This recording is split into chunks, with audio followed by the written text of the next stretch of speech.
I refused to wax a trans woman client because I didn't want to touch male genitalia out of respect for my husband.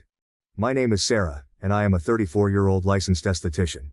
From a young age, I was fascinated by the beauty industry and the way it could transform not only a person's appearance, but also their confidence. My journey into this field began in my late teens when I started working at a local spa. It was there that I discovered my passion for skincare and waxing, which eventually led me to pursue formal training and certification as an esthetician. Over the years, I honed my skills and built a reputation for being meticulous, compassionate, and dedicated to my clients' well-being. After gaining significant experience and saving up enough money, I decided to take the plunge and open my own small waxing salon. It was a dream come true, and I poured my heart and soul into creating a space that felt welcoming and safe for everyone who walked through the door. I named it Glow and Smooth, and it quickly became known for its serene atmosphere and exceptional service. My goal was always to ensure that my clients felt comfortable and cared for, no matter their background or needs. Glow and Smooth is more than just a business to me. It's a reflection of my commitment to providing a sanctuary where people can come to feel rejuvenated and confident in their skin. I meticulously designed the salon to have a calming ambiance, with soft lighting, soothing music, and a clean, inviting decor. Every detail, from the choice of high-quality products to the personalized service, was thoughtfully curated to enhance the client experience. I take pride in the fact that many of my clients have been with me since the beginning, and they often tell me how much they appreciate the tranquil and respectful environment I have created. Running my own small waxing salon, Glow and Smooth, involves more than just performing services. It also requires meticulous organization and preparation for each client. My booking process is straightforward yet thorough, designed to ensure that every client receives the highest level of care and attention. Clients book their appointments through an online system that asks for essential information, including the type of service they require and any specific needs or concerns they might have. This system helps me prepare for each session, allowing me to tailor my approach to meet individual preferences and ensure a comfortable experience. I review the appointment schedule daily, making notes on each client's preferences and any special instructions they may have provided. One day, I received a booking from a new client named Alex for a full Brazilian wax. The appointment was set for the following week, giving me ample time to prepare. As with all new clients, I reviewed Alex's information in detail. The form was filled out correctly, and there were no specific notes or concerns mentioned. I made sure to have all the necessary supplies ready and to set up the room in a way that would be welcoming and comfortable. When the day of the appointment arrived, I went through my usual routine of sanitizing the room, arranging my tools, and ensuring that the atmosphere was calming and inviting. I have always believed that the environment plays a significant role in the client's overall experience, and I strive to make every visit to Glow and Smooth as pleasant and relaxing as possible. As the appointment time approached, I heard the soft chime of the doorbell, signaling Alex's arrival. I greeted her with a warm smile, inviting her into the reception area. My initial impression of Alex was positive. She seemed friendly and somewhat nervous, a common reaction for clients coming in for an intimate waxing service. I introduced myself and guided her to the treatment room, making small talk to help her feel more at ease. Once we were in the room, I began our usual pre-service consultation. This is a crucial part of the process, as it allows me to understand the client's needs and address any concerns they might have. I explained the procedure in detail, including the steps I would take to ensure her comfort and safety. As we talked, it became clear to me that Alex was a trans woman. This realization brought a wave of internal conflict, as I was reminded of the personal boundaries I had set for myself and the agreement I had with my husband. Mark and I had established certain boundaries early in our relationship to ensure mutual respect and comfort. One of these boundaries was that I would only perform intimate waxing services on biological women with female genitalia. This decision was based on our personal values and the need to maintain trust and respect in our marriage. While I have always been a strong supporter of the LGBTQ+ community, I felt that this boundary was necessary to respect both my own comfort levels and my husband's feelings. I found myself in a difficult position. On one hand, I wanted to provide Alex with the same care and respect that I offered all my clients. On the other hand, I felt a deep sense of obligation to adhere to the boundaries and agreements that had been a cornerstone of my marriage. The internal struggle was intense, and I knew I had to handle the situation with sensitivity and honesty. Taking a deep breath, I gently explained to Alex that while I fully supported her and the LGBTQ+ community, I had personal boundaries that I needed to respect. I told her about the agreement I had with my husband and how it related to my practice. I assured her that my refusal was not out of discrimination or transphobia, but rather a matter of personal comfort and maintaining the integrity of my relationship. Alex listened quietly, her expression shifting from confusion to disappointment. I could see the hurt in her eyes, and it pained me to know that I was the cause. I continued to explain that I specialized in waxing biological women and did not have the necessary experience to ensure her safety and comfort. I offered to help her find another professional who was experienced in providing waxing services for trans clients, hoping to alleviate some of her frustration. Despite my efforts to explain and offer assistance, Alex was understandably upset. She accused me of discrimination and stormed out of the salon, leaving me standing there, feeling a mix of guilt and sadness. I had always prided myself on providing a safe and inclusive environment for all my clients, and this incident left me questioning whether I had done the right thing. The moment Alex stormed out of my salon, I felt an immediate pang of guilt and doubt. Her accusations of discrimination echoed in my mind, and I couldn't shake the image of her disappointed and hurt expression. I had always prided myself on providing a safe, inclusive and welcoming environment at Glow and Smooth. And now it felt like all of that had been called into question. As I stood alone in the treatment room, my mind raced with thoughts of whether I had made the right decision and what the repercussions would be. In the hours that followed, I found it hard to concentrate on my work. The incident with Alex weighed heavily on my conscience, making it difficult to focus on my other clients. Each time the doorbell chimed, signaling a new appointment, I couldn't help but feel a twinge of anxiety, wondering if the next person coming in had already heard about what happened. By the end of the day, word had indeed started to spread. In the age of social media and instant communication, it didn't take long for news of the incident to reach the wider community. I began receiving messages and comments online, some supportive and understanding, others harsh and critical. It was overwhelming, and I felt a mix of emotions, defensiveness, regret, and a desire to explain my side of the story. The feedback was mixed to say the least. Some people reached out to express their support, emphasizing the importance of personal boundaries and understanding the context of my decision. They appreciated my honesty and the fact that I had tried to handle the situation with as much sensitivity as possible. These messages provided some comfort and reassurance during a very turbulent time. On the other hand, there were many who were not so forgiving. I received several harsh messages accusing me of being transphobic and discriminatory. Some people vowed never to visit my salon again, while others went as far as leaving negative reviews online. It was disheartening to see my business, which I had worked so hard to build, being attacked in such a public way. I felt a deep sense of failure, as if I had let down not only Alex but the entire community I had always aimed to support. A few clients canceled their upcoming appointments, citing the incident as their reason. It was painful to see loyal customers turn away, and it made me question my actions even more. I started to worry about the long-term impact this would have on my business, and whether I would be able to recover from this blow. Despite the support, the negative feedback continued to weigh heavily on me. I found myself replaying the incident in my mind, questioning every decision and wondering if there was a better way I could have handled it. The guilt was compounded by the realization that I had inadvertently hurt someone who was simply seeking a service and a sense of acceptance. 2 weeks had passed since the incident with Alex and the fallout that followed. The once vibrant and bustling atmosphere at Glow and Smooth had noticeably dimmed. The salon, which had been a sanctuary of calm and comfort for so many clients, now felt like a shadow of its former self. The backlash from the community had been swift and severe, and I was left grappling with the consequences of my actions. Every morning, I opened the doors of Glow and Smooth, hoping for a return to normalcy, but the reality was stark. The usual steady stream of clients had dwindled to a trickle. Regulars who had once been loyal to my business were now hesitant, their trust shaken by the incident. New appointments were rare, and cancellations had become all too common. The salon, which had once been filled with the soothing hum of conversation and laughter, now echoed with an unsettling silence. The financial impact was immediate and harsh. With fewer clients coming in, my revenue had taken a significant hit.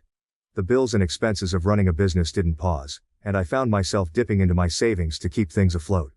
The stress of the situation weighed heavily on me, affecting not only my professional life but also my personal well-being. Sleepless nights became the norm as I lay awake, replaying the incident over and over in my mind, questioning every decision I had made. I couldn't help but wonder if I had indeed lacked professionalism in handling the situation with Alex. My intentions were never to discriminate or make anyone feel unwelcome. I had tried to explain my personal boundaries and the agreement I had with my husband, but in the heat of the moment, it seemed my words had only caused more harm. Was it unprofessional to let my personal values influence my business decisions so heavily? This question haunted me constantly. The mixed feedback I received from the community only added to my confusion. Some clients and friends had reached out with words of support, emphasizing the importance of respecting personal boundaries and understanding the context of my actions. They appreciated my honesty and the attempt to handle the situation with sensitivity. However, others were not so forgiving. Accusations of transphobia and discrimination were leveled against me, tarnishing the reputation I had worked so hard to build. I sought solace in conversations with my husband, Mark, who remained steadfastly supportive.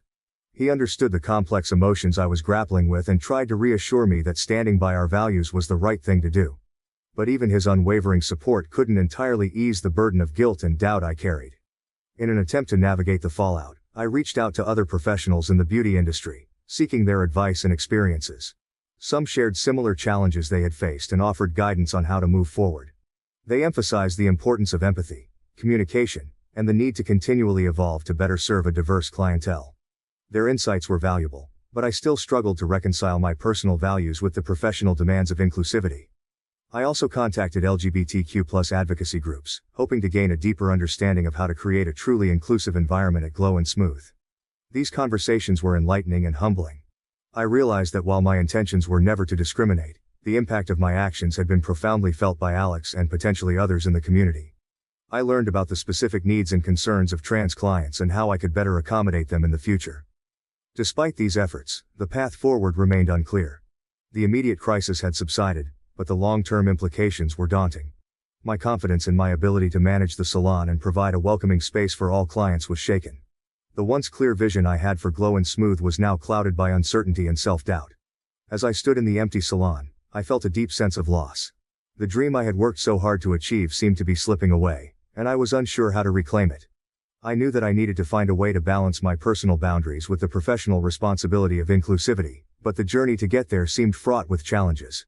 The incident with Alex had been a wake-up call, forcing me to confront my own beliefs and the impact they had on others. It had also revealed the fragile nature of trust and reputation in the business world. Moving forward, I was determined to rebuild and learn from this experience, but the road ahead was undeniably steep and uncertain.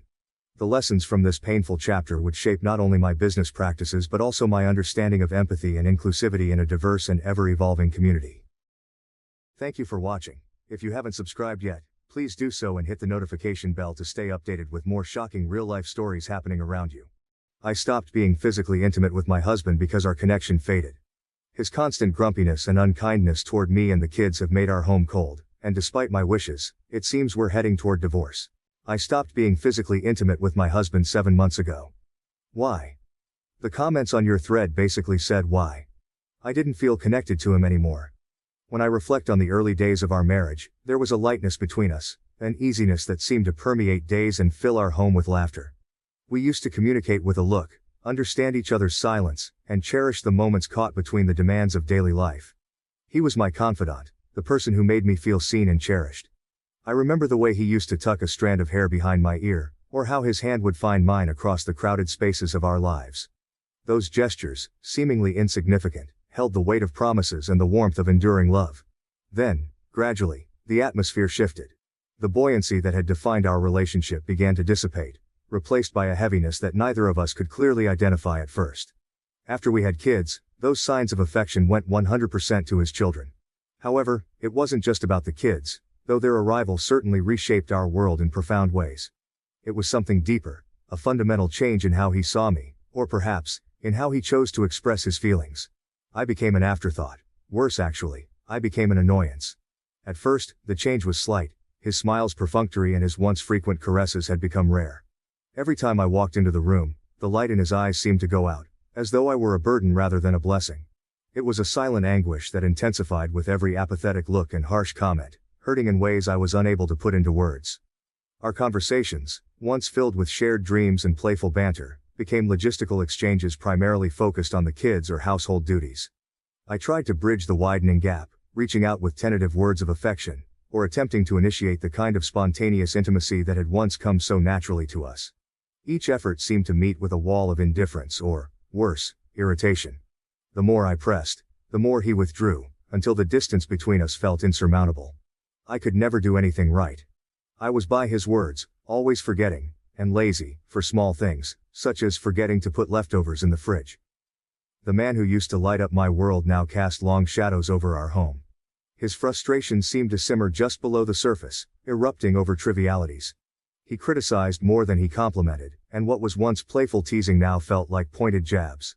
I recall one really depressing night. The kids had been particularly rowdy, and I had spent hours trying to settle them into bed. I entered the kitchen, exhausted, and saw him glaring icily at the shambles that had been left on the counter.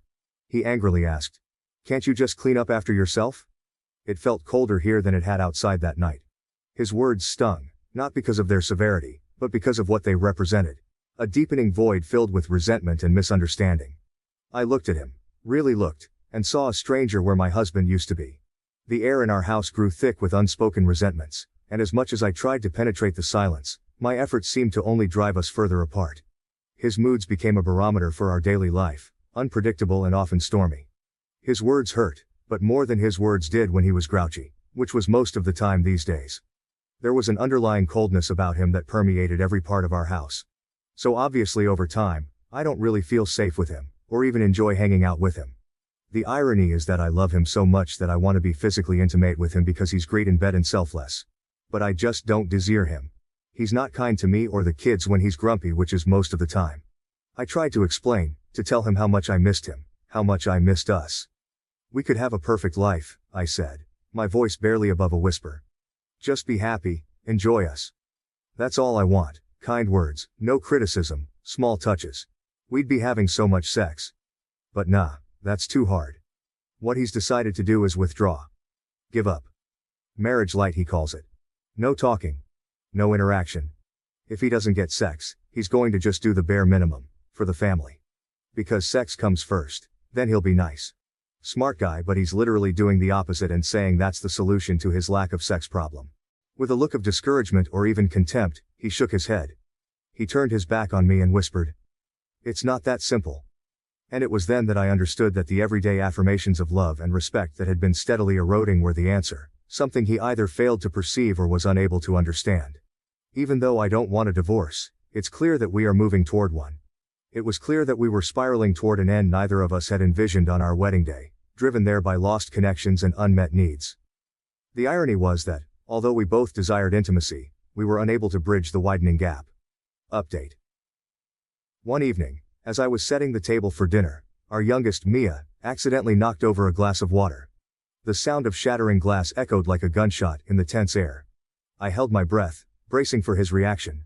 True to the new norm, he stormed into the kitchen, his face contorted with frustration. "Can't you kids do anything right?" he snapped at her. Mia, only 7, her eyes wide and brimming with tears, recoiled as if the words were physical blows. I rushed to her side, but the damage was done. She was shaking, a small scared shadow of the bubbly child she once was. That night, after I had tucked Mia into bed and soothed her fears, I confronted him. "You can't keep doing this to the kids," I said, my voice firm despite the trembling I felt inside. "They're afraid of you. You're supposed to be their protector, their hero, and you're turning into the monster under their bed." He paused, and for a moment I thought I saw a flicker of realization in his eyes. But it passed quickly, and he shrugged off my concerns. "They need to learn discipline," he said, his voice devoid of the warmth I once loved. "I'm not going to tiptoe around them." The chasm between us widened with his every dismissive remark. I found myself wondering how the man I had fallen so deeply in love with could now look at me, at his own children, with such indifference and irritation. Our home had become a battlefield, our interactions mined with potential triggers for his temper. The situation escalated one afternoon when I found him berating our son, Lucas, for not finishing his homework. His tone was harsh, his words sharp, and I saw in Lucas the same fear that had gripped Mia. I stepped in, unable to hold back any longer. "Stop it. Just stop," I shouted. "They're just children, you're tearing them apart." He turned on me then, his anger no longer contained. "And what about you?" he retorted. "You're so busy defending them. You don't see the stress I'm under. You don't see me at all." I realized then that this was more than just a rough patch. We were at a breaking point. His unwillingness to seek joy with us, his relentless negativity. It wasn't just pushing me away, it was affecting our children deeply. Each day left emotional scars, and I feared the long-term effects it would have on them. The home that once held laughter and love now felt oppressive, a place where joy was suffocated under the weight of constant criticism and discontent. Edit. I'm not here for advice despite the flair. 20 years is a long time to build a life with someone. It's enough time to knit together countless memories, shared dreams, and intertwined lives. When I met him, I was in my early 20s, and he was everything I thought I wanted: charismatic, confident, with a smile that could light up a room. We fell into love as easily as one might fall into a dream, swept away by the promise of a future together. But dreams, I've learned, don't always hold up in the harsh light of day. As the years passed, the man I married seemed to retreat behind a facade I no longer recognized, replaced by someone whose warmth had cooled, whose kindness had soured into criticism. What had once been a partnership began to feel more like a prolonged battle, with each of us in our respective trenches, no longer fighting together but against one another. In an effort to bridge the gap, I suggested marriage counseling. It was a desperate grasp at what remained of us, a lifeline thrown into the turbulent waters of our failing relationship. Initially, he agreed, albeit reluctantly. But it was short-lived. After only a few sessions, he dismissed the entire endeavor. "There's no point paying someone to tell us what I already know," he said, his voice edged with the kind of defeat that suggested he saw no future in trying. He believed the counselor was just echoing sentiments that were already palpable between us. Undeterred, I scheduled another session. This time, I knew I would likely be going alone. It felt symbolic, this solitary act, a representation of the loneliness that had crept into my marriage, filling up the spaces where laughter and love used to live. Attending the on-demand marriage counseling session alone was a poignant experience. The decision to go by myself was not easy, but necessary. The office was the same, the couch familiar, yet everything felt different. Without him there, the space seemed larger, almost echoing the emptiness I felt. The counselor, a kind and perceptive woman, greeted me with a gentle nod, her eyes reflecting understanding that today was going to be a different kind of session. As I sat down, I felt an odd mix of relief and apprehension. Relief because I could speak freely without worrying about his reactions or the immediate tension his presence often brought. Apprehension, because going alone underscored the seriousness of our disconnection. It was as if his absence in the session mirrored the growing void in our relationship. The session started with the counselor asking simple questions about how I had been feeling. Speaking without him there, I found my words flowed more easily. There was no need to look over, to gauge his reaction or to temper my words to keep the peace. I talked about the loneliness, the sadness of feeling unpartnered in what was supposed to be a lifelong partnership. I shared the yearning for kindness, the need for a space where I wasn't constantly critiqued but understood and accepted. The counselor listened intently, occasionally guiding the conversation deeper into my feelings of disillusionment and loss. She asked about what happiness looked like for me now, in the current context of my life. This question stumped me. I had been so focused on trying to salvage whatever was left of our marriage that I hadn't stopped to consider what my own happiness might look like independently of him. We explored the dynamics that had led to our current state. Discussing these without him there allowed me to be more honest, more forthright about my grievances without fear of escalation. The counselor helped me see how my people-pleasing tendencies might have enabled some of the dynamics that were so painful now. We talked about setting boundaries, about the importance of self-care and self-respect in any relationship. The session came to an end and I felt lighter. It wasn't as though my problems vanished magically, but more like I started to see things clearly. By sharing my fears and worries openly, I felt stronger. Yes, the feeling of being alone was still present, but with it came a newfound courage, realization of my own needs, and the understanding that it's okay to pursue a life that meets those needs. Leaving the counselor's office, I felt a stark contrast to the times I had left it with him by my side. Previously, each session was followed by a silence, sometimes resentful, sometimes exhausted. We would leave together but more divided, each of us retreating into our own corners of pain and misunderstanding. This time, I left feeling a sense of individual purpose. The path forward was not yet clear, but the journey felt like my own. Reflecting on our 2 decades together, I've come to realize that the foundation of our relationship was flawed in ways I hadn't seen, or perhaps hadn't wanted to see. I have always been a people pleaser, a trait that made it easy for me to overlook slights, to forgive without amends, to absorb the brunt of his frustrations without complaint. I thought this was resilience, perhaps even a form of love. But there is only so much one can bear before realizing that what is being carried is not shared weight but a unilateral burden. Now, as I contemplate attending counseling alone, it feels like both an end and a beginning. It's an admission that while I can work on myself, I can't force him to engage with me in this process. The love I have for him persists, a stubborn flame not easily extinguished even by years of hardship. Yet, loving him no longer means sacrificing my own well-being. I've fallen out of love with the man he has become, even as I cling to the memory of the man he once was. The mutual respect, compassion, and kindness I yearn for are fundamental, yet they seem like foreign concepts to him now. My hope for a free space, where mistakes are met with understanding rather than contempt, feels like a modest ask in the grand scheme of a shared life. Yet, it's become a cornerstone of what I need to thrive, not just survive.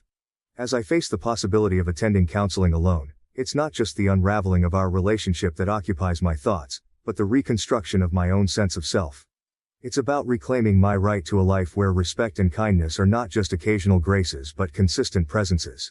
Whether this path leads to reconciliation or separation remains unclear, but what is certain is my commitment to seeking a better, healthier way forward, for myself, and hopefully, for our children too. I used to be a people pleaser, but then I've realized life is short and I deserve a free space to make mistakes and do my own thing. My husband loves me and treats me very well, but he has never made me feel sexually desired. What should I do? Stay or leave? Our story began nearly 2 years ago. We have been married nearly 1 year and dated for 1 year prior to that. Although it sometimes feels both shorter and longer because of how strangely emotions can affect our sense of time. We met through friends when neither of us was looking for love. He was a devout Catholic, while I didn't follow any religion. Our backgrounds were quite different, but I was drawn to his kindness and strong moral values, which stood out even though we came from different places. From the outset, he was candid about his past and his intentions. He was saving himself mostly for marriage, just 2 times had sex with, which is a one-night stand, and once a short-term girlfriend. The way he spoke was pleasant, and I responded by being direct about my misgivings. As we were both in our early 30s, I thought it could be tough to interact with someone so inexperienced and constrained by religious views on sexuality. I told him straight out that I don't trust religious people who have never had sex. Despite these differences, or perhaps because of them, we found ourselves drawn into a deeper relationship. Before long, we faced the physical dimension of our growing attachment. He agreed to engage sexually before marriage, understanding my need to ensure that we had both physical and emotional chemistry. However, when we finally became intimate, the experience was underwhelming. It felt mechanical, devoid of the passion I had hoped would ignite between us. I addressed this lack of chemistry frankly, expressing my fear that his desire might not solely be curbed by religious beliefs, but perhaps also questioning his true sexual orientation, or deeper preferences. I didn't care about how inexperienced he was. I even told him I don't need good sex, but I just wanted to make sure he had sexual desires for me, as I wanted to make sure he also wasn't a homosexual in denial.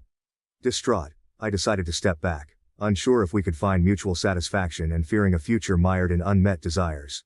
We ended up back together after one day. He told me to have faith in us and let time heal us. His voice filled with a mix of hurt and hope, urging me to have faith in what could develop between us over time. His plea, sincere and heartfelt, prompted me to reconsider, and so we resumed our relationship, stepping into a marriage that promised to grow from zero. Nearly 2 years later, the initial concerns I harbored about our sexual compatibility seemed to solidify into tangible issues. Our encounters were infrequent, roughly once every few weeks, and still lacked the spontaneity and passion I craved. Each experience felt scripted and strained, as if he were performing a duty rather than engaging in an act of love. With the exception of one time. He was affectionate in other ways as well, such as with massages, tender touches, and thoughtful gestures, but these never developed into closer relationships. I have no doubt that he loves me, and his tenderness comes through in everything he does. But there's still a chasm between us, full of unspoken words and unmet expectations. Moreover, it was harder for me to keep my wounds and fears contained when he admitted that he had just once recently engaged in masturbation with his ex-girlfriend. That in itself is not only the simple act of possessing sexual desire but also implies that his soul and interest are not directed towards me. This thought tore at my self-worth and made me feel even more depressed, making me wonder how long our love would last. Every conversation regarding our intimacy, or lack thereof, appeared to center on his argument that he acted that way because my first rejection had wounded him and made him cautious. This painful revelation cut deeply into my self-esteem, feeling like a ragged tear in the fabric of my self-worth. It painted my days with heavier shades of blues, casting a melancholic hue on my everyday life. It made me question the durability of our love and the stability of our relationship, pushing me to ask myself, just how much longer will our love sustain? It seems like he is using your initial rejection as a defense mechanism to justify his lack of intimacy. This could be because he, consciously or subconsciously, fears suffering that same rejection again. As such, he might be pulling away and avoiding being vulnerable in order to protect himself from potential emotional pain. Blaming me also conveniently removes his own responsibility for the current state of my relationship. However, it's important to understand that this is only one interpretation, and the true reasoning can only be confirmed by him. But how long could one hold on to such an injury? It had been nearly 2 years, surely time enough for healing, particularly with someone committed to standing by your side. Yet here we were, stagnant, with me feeling increasingly rejected in sex and him cloaked in his enduring hurt. This persistent state of unfulfillment has left me feeling betrayed, not by infidelity or deceit but by unmet expectations and unresolved issues that eat away at the fabric of our marriage. I find myself at a crossroads, contemplating a future where my desires might forever remain just out of reach, trapped within the confines of a relationship that fulfills the heart in some ways but starves it in others. I can't help but question how we can go on for the rest of our lives like this. I feel so betrayed. Has anyone been through something similar, and if so, how did you manage? I wondered if they managed to rekindle their old passions or if they also settled for a relationship filled with emotional comfort but lacking physical chemistry, like us. How could we go on for years like this? This question overshadowed our shared moments of joy and love for each other. Update. After reading all comments below my post, I realized that effective communication is critical in resolving these types of issues. Perhaps I should consider having a candid conversation with him about my feelings and concerns. It may also be beneficial for me to seek professional advice or counseling to help navigate this situation. Some of them really impressed me. I came across advice that really changed how I handle tough conversations, making them more manageable and constructive. The first piece of advice was to imagine a calm, quiet place away from the usual noise and chaos. It also emphasized that timing is key. You shouldn't start a deep discussion when everyone is already upset or too busy. Instead, finding a quiet time helps both people be more open and ready to talk effectively. The second tip was about getting ready for the conversation, similar to how an artist picks colors for a painting. Before you start a serious talk, it's helpful to think about what you really want to say. Figuring out your feelings and what issues you need to discuss helps keep the conversation on track. This prevents the talk from drifting off topic and makes sure important points are covered well. The third piece of advice focused on how you use words during the talk. The choice of words can make a big difference. Speaking honestly and clearly, using phrases like, "I feel hurt and confused when you say," instead of blaming with, "You always make me feel," creates an environment where both can talk openly and understand each other. It's important to keep your emotions in check throughout the conversation to keep things constructive. Lastly, after sharing feelings and concerns, the discussion should move towards finding solutions. This part is like brainstorming together, where both people work to find answers that work for everyone. This shifts the conversation from just arguing to actually working together to solve problems. Thinking back on this advice, I realize how much it has helped not just in solving issues but in building stronger relationships through respectful and understanding communication. This advice didn't just impress me, it gave me valuable skills for both personal and professional interactions. Boyfriend found out how much money I have. He wants me to pay off a house for us, buy a new car, and fund a trip for him to go abroad. Should I end it? In the heart of a bustling Canadian city, nestled among the clamor and chaos, there lay a small modest apartment that seemed almost misplaced amidst the towering skyscrapers. This was my sanctuary, a place painstakingly curated to embody the values of simplicity and tranquility that I held dear. My name is Mary, and at 28 years old, I had crafted a life quite different from the opulent one I left behind in Italy. Here, in this understated nook, I found peace. The apartment was a one-bedroom affair, with walls painted a soft creamy white that caught the gentle morning light. The furniture was minimal. A comfortable couch, a sturdy coffee table, and a small dining set that had seen better days but still stood strong. The decoration was sparse, with a few carefully chosen pieces that spoke more of sentiment than of monetary value. A small balcony overlooked a quiet street, where the sounds of the city were muted, just enough for me to enjoy my morning coffee in relative peace. Living here, my needs were few, and my desires even fewer.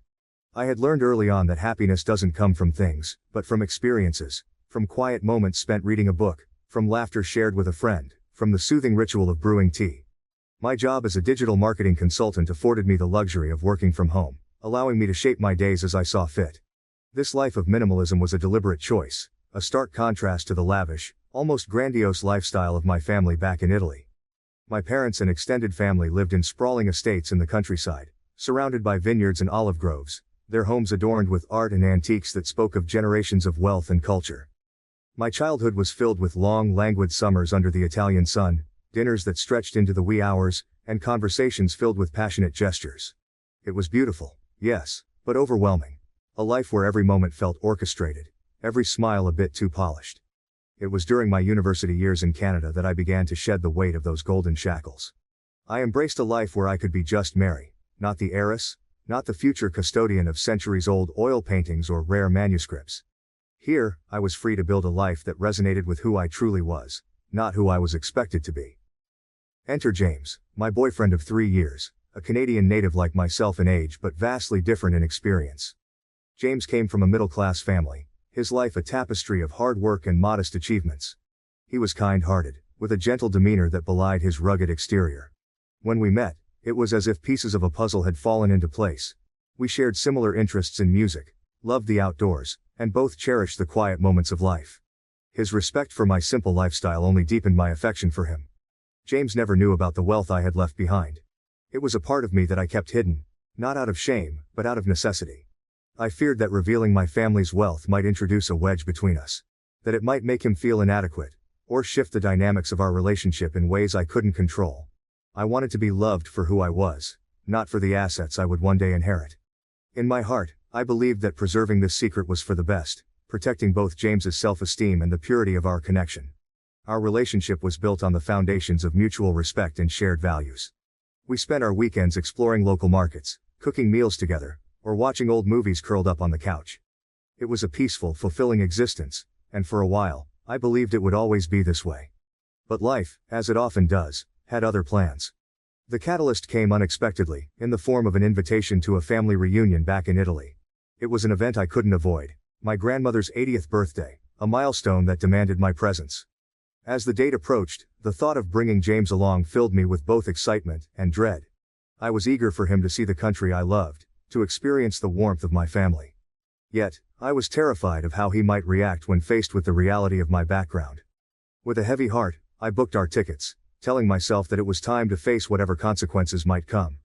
As we packed our bags and prepared for the journey, I felt the weight of my secret heavier than ever. Little did I know, this trip would unravel the delicate threads of our relationship, exposing not only the truths I had hidden, but also the vulnerabilities we both carried. What lay ahead was a test of love and trust, one that would redefine the future of our relationship forever. The plane descended slowly through the cottony clouds, revealing glimpses of the lush Italian countryside, a stark contrast to the sprawling urbanity of Toronto. As the wheels touched down on the runway, a surge of nostalgia washed over me. Italy was not just my birthplace, it was a repository of my earliest and most cherished memories. Beside me, James peered eagerly out of the window, his face lit with the excitement of a child. This was his first time traveling outside North America, and his enthusiasm was palpable. We navigated through the airport with our luggage rolling behind us, the chatter of Italian filling the air like a familiar melody. I could feel James's curiosity bubbling as he tried to catch phrases and words, his eyes wide with fascination. As we stepped outside, my uncle Luca was waiting for us, his arms wide open, a broad smile spreading across his face. "Benvenuti," he exclaimed, enveloping me in a warm embrace before turning to James with a firm handshake. "And you must be James. Mary has told us so much about you." James chuckled nervously, exchanging pleasantries in his halting Italian, which he had been practicing for weeks before our trip. As we drove away from the airport, the landscape transformed from urban sprawl to verdant vineyards and rolling hills dotted with olive trees. The beauty of my homeland unfolded before us, each turn and dip revealing vistas more breathtaking than the last. Our destination was my grandmother's estate in Tuscany, a place that seemed suspended in time. The house, a sprawling villa built in the Renaissance style, was perched atop a hill, overlooking acres of vineyards. Its ochre walls glowed under the setting sun, and ivy climbed generously over its ancient stones. It was a stark embodiment of the wealth and history of my family, a visual testament to a legacy that stretched back generations. As we pulled up the gravel driveway, the sound of the tires crunching underfoot, James's expression turned from excitement to awe. "Mary, this place is incredible," he whispered, as if speaking too loudly might shatter the moment. "I grew up playing in those vineyards," I said, pointing towards the green expanse. "And every stone of this house has a story." The grandeur of the villa was overwhelming even for me, who had seen it countless times before.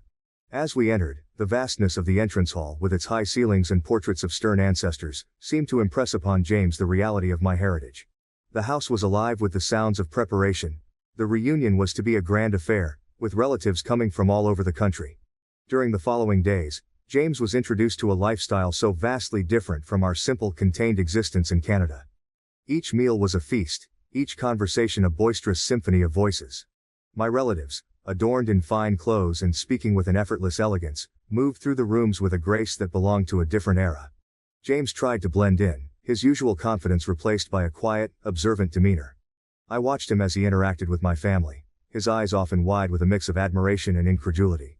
It was during a grand dinner, under the chandeliers of the grand dining room, that I first noticed a subtle shift in his attitude. "Everyone here seems to have their life figured out," he remarked quietly as we watched my cousins animatedly discussing politics and art. "It's like they're playing a game where everyone knows the rules except me." I squeezed his hand, trying to offer reassurance. "They've just had more practice at this kind of thing," I whispered back. As the days passed, the initial shock of the opulence gave way to a budding curiosity. James's questions grew more pointed, his interest in the specifics of my family's wealth more pronounced. "So, how does it all work?" he asked one evening as we walked through the vineyard, the sunset casting long shadows on the ground. "Who inherits what? How do you manage it all?" It was a discussion I had hoped to avoid, but there, amidst the rows of grapevines, I found myself opening up about trusts, management, and the responsibilities that came with such inheritance. James listened intently, nodding as I explained, but I could see the wheels turning in his head, the calculations forming behind his eyes. The remainder of our stay was marked by a series of such revelations. Whether it was the casual display of an antique vase worth more than our apartment, or the old family jewels that came out for a cousin's wedding, each instance seemed to embed a small wedge between us. James's demeanor evolved from one of simple curiosity to something tinged with a hint of entitlement. The boundaries of our relationship, once so clearly defined by mutual respect and simplicity, began to blur as notions of what could be started to infiltrate his thoughts. By the time we were preparing to leave, the air between us had thickened with unspoken words and unasked questions. The drive back to the airport was quiet, a reflective silence that seemed to hold the weight of our shared experiences. As the Italian countryside receded into the distance, I couldn't help but feel a sense of foreboding. The trip had not only exposed my wealth but had also unearthed the fragility of our bond. We returned to Canada carrying more than just our suitcases. We brought back a changed dynamic. A new awareness that would soon test the very foundation of our relationship. The seeds of doubt and change sown during those sunny days in Italy were poised to grow into challenges that neither of us could have anticipated. The return to our modest apartment in Canada felt jarring after the lavish expanses of my ancestral Italian villa. As James and I unpacked our suitcases, there was an unspoken understanding that something fundamental had shifted between us during our trip. The light-hearted laughter that had once filled our space seemed dulled, replaced by a pensive quietude that neither of us dared to disturb. In the days following our return, James's behavior began to subtly change. It started with small comments, offhand remarks about, "when we have a bigger place," or, "our future home." At first I thought these were just aspirational dreams, a way for him to process the grandeur we'd witnessed. However, it soon became clear that his views on our financial dynamics had shifted dramatically. One evening, while I was preparing dinner, James broached the subject of real estate. "I saw a listing today," he mentioned casually, his eyes fixed on his phone. "A house, not too far from here. 3 bedrooms, a garden. It's perfect for us." His tone was light, but the implication was heavy with expectation. I paused, a stir of apprehension in my gut. "James, we've talked about this. I'm happy here. We don't need a big house." He looked up, surprise etching his features. "But why settle for this when we can afford so much more? It's about time we lived like we deserve." His words struck a nerve. It wasn't just the presumption of we when he really meant my money, but also his sudden entitlement to a lifestyle he had never contributed to building. Over the following weeks, these conversations became more frequent.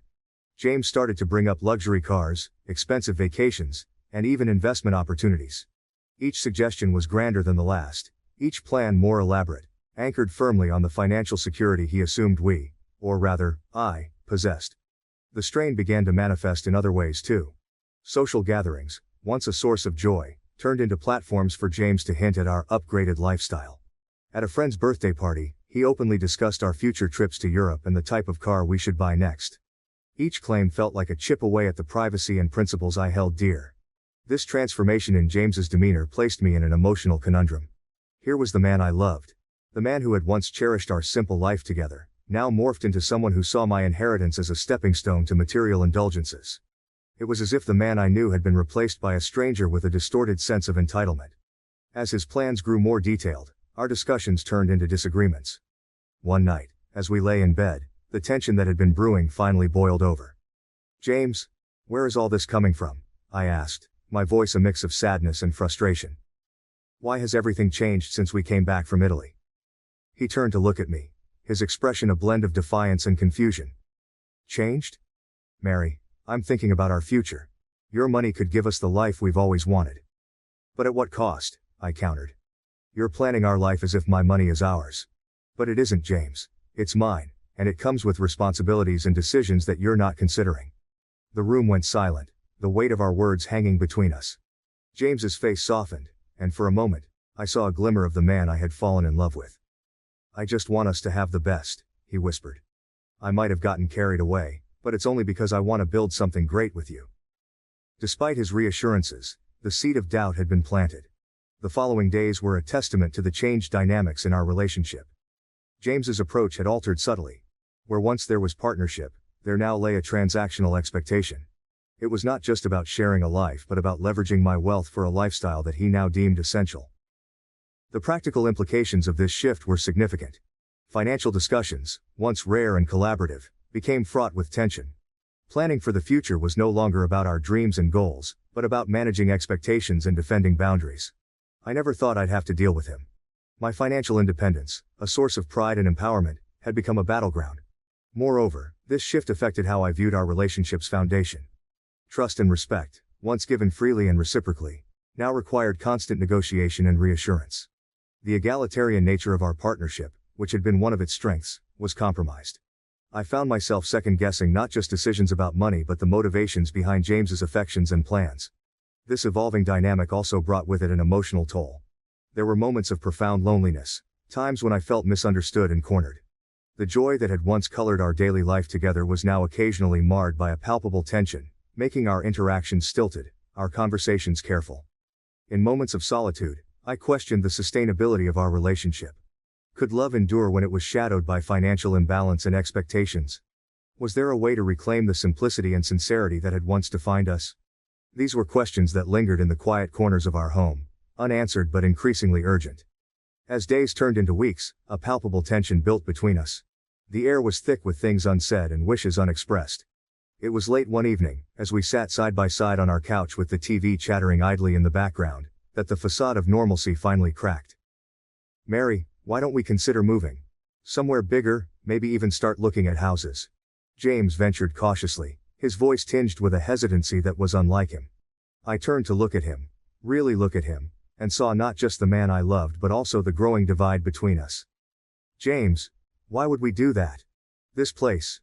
It's enough for us, isn't it? Hasn't it always been?" He shifted uncomfortably, avoiding my gaze. "Well, yes. But don't you think we deserve a bit more? I mean, your family lives so differently. Aren't you ever tempted?" The question hung between us, dense and daunting. I sighed deeply, feeling the weight of the moment pressing down on us. "James, I grew up around all that excess. And yes, it's beautiful. But it's not what makes me happy. I've chosen this life with you because it's what feels right for me. Not because I can't afford any differently." "But it's not about what we can afford, Mary," he countered, his voice rising slightly in frustration. "It's about what you can afford, and honestly, isn't it a bit wasteful not to use it?" His words stung, the implication clear and cutting. I felt a coldness seep into the space between us, chilling the warmth we had cultivated over our years together. "Is that how you see it, James? My family's money is a resource for us to tap into whenever we feel like it? Because that's not how I view it. That money, it comes with strings, with expectations and responsibilities that you don't understand." James looked taken aback, his expression softening. "I didn't mean it like that, Mary. I just thought, what?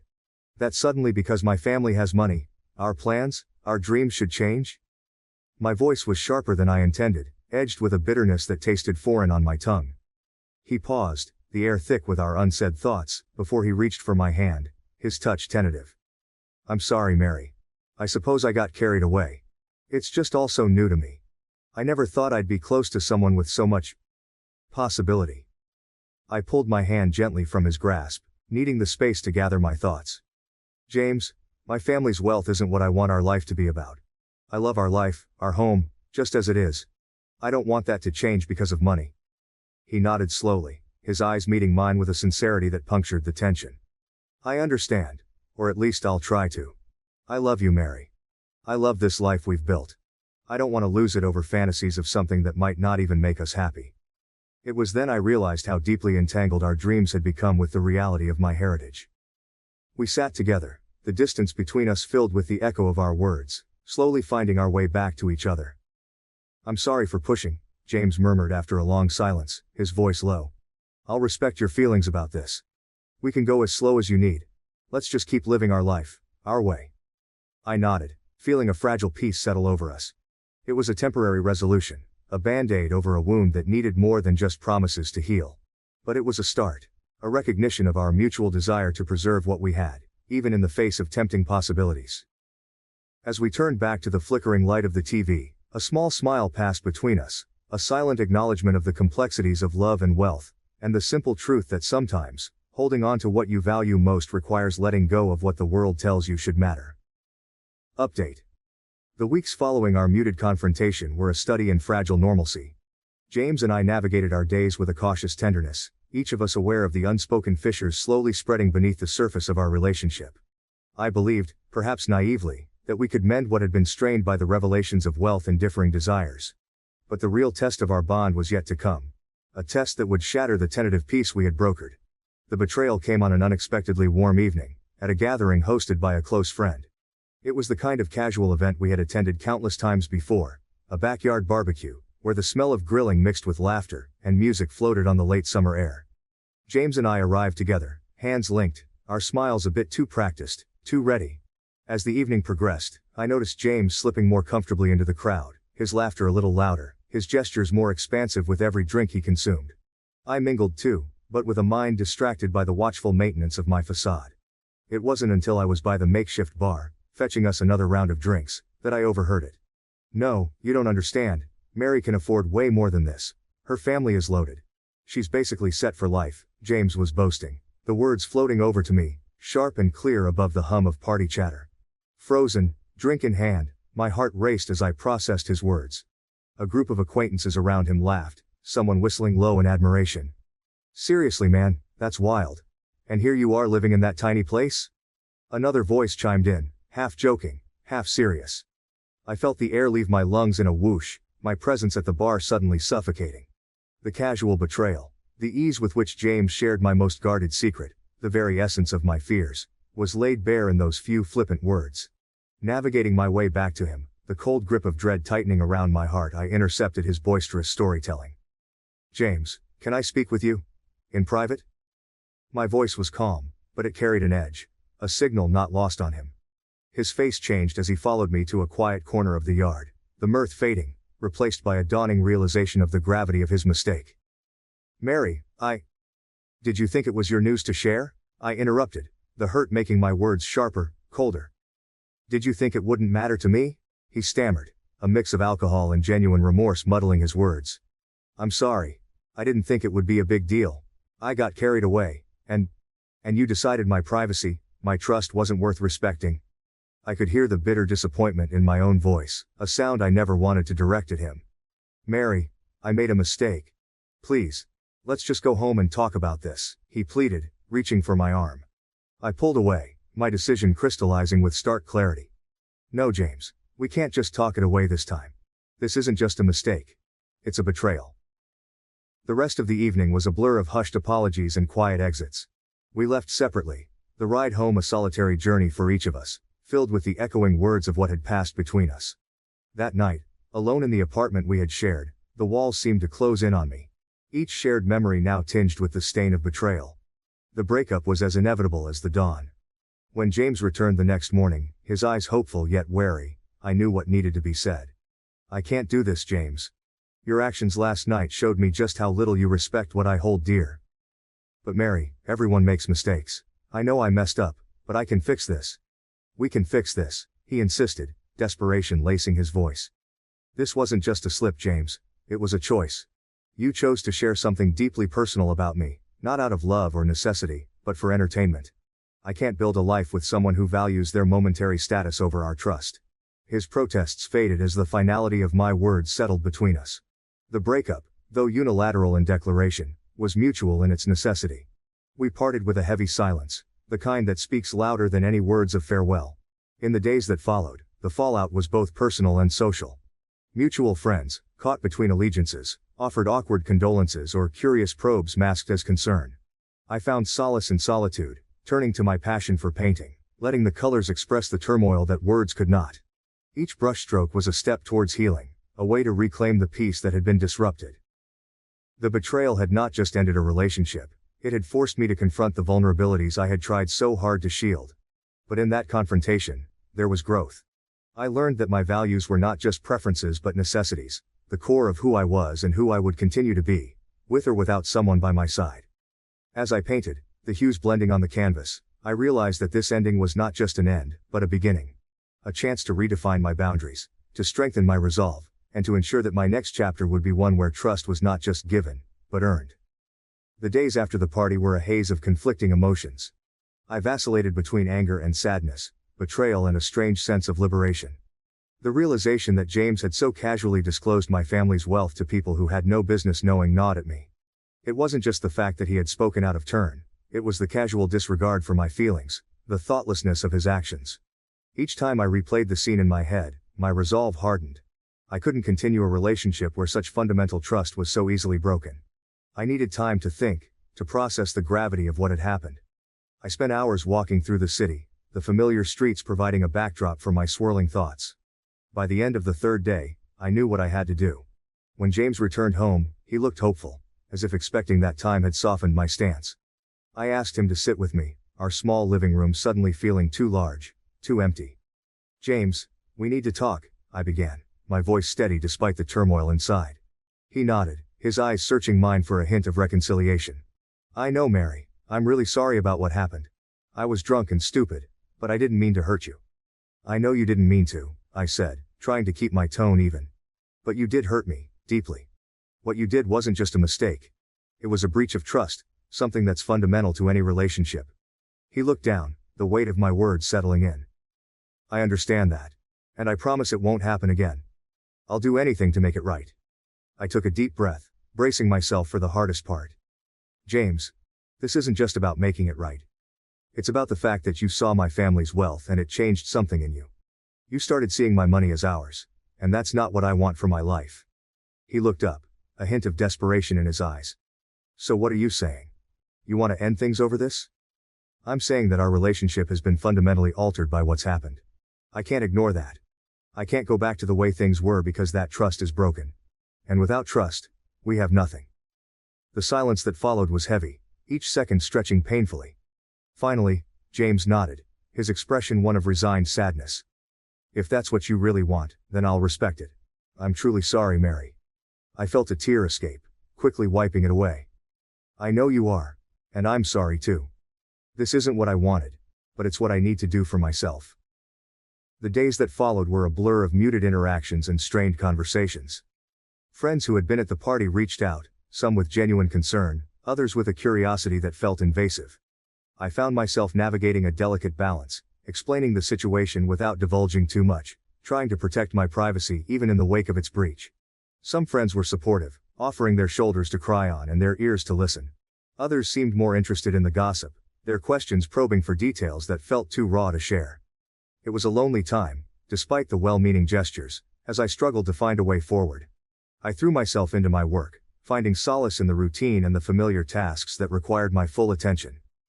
Painting became my refuge. The act of creating something new. A therapeutic process that helped me process my emotions. Each stroke of the brush was a way to channel the pain, the disappointment, the anger. The canvas became a mirror of my inner turmoil, and as the days passed, the chaotic swirls of color slowly began to take form, reflecting my journey towards healing. I also started journaling, pouring my thoughts onto the pages, unfiltered and raw.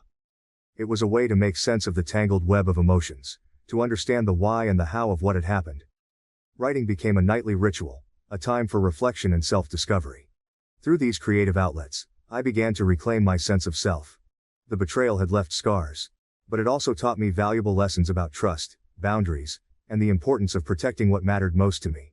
I emerged from the experience stronger, more resolute, and more determined to live a life defined by my values, not by the expectations or judgments of others.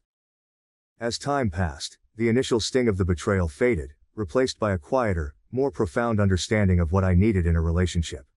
I knew that the next time I opened my heart to someone, it would be with a clearer sense of my own worth and a firmer grip on the boundaries that protected my peace. In the end, the breakup was not just an end but a beginning. It marked the start of a new chapter in my life, one where I was more attuned to my own needs and more protective of my own happiness. It was a hard-won lesson, but one that I carried with me as I moved forward, ready to face whatever came next with a renewed sense of purpose and strength.